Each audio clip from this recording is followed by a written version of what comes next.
গল্পের নাম শেষ সিঁড়ি থেকে ফেরা।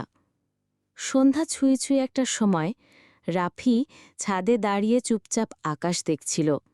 হঠাৎই পেছনে টের পায় কেউ যেন নিঃশব্দে হাঁটছে।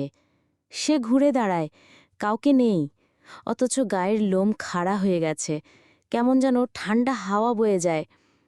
তবে সবচেয়ে অদ্ভুত ব্যাপার ঘটল ঠিক রাত ৯:৪৪।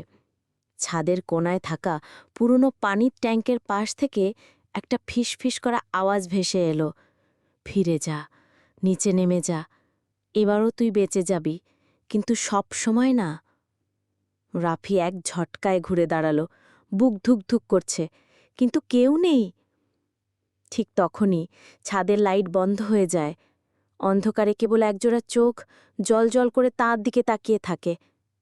সেই রাতেই রাফি বাড়ি বদলে ফেলে, কারণ সে জানতে পারে গত ৫ বছরে ওই বাড়ির ছাদ থেকে ঠিক একই রাতে ৩ জন ছাপ দিয়েছিল। প্রত্যেকেই বলেছিল, কেউ বলেছিল নিচে নামলে বাঁচব। তবুও কেউ নামেনি সময় মতো। রাফি বেঁচে গেল কারণ সে বিশ্বাস করেছিল অদেখাকে।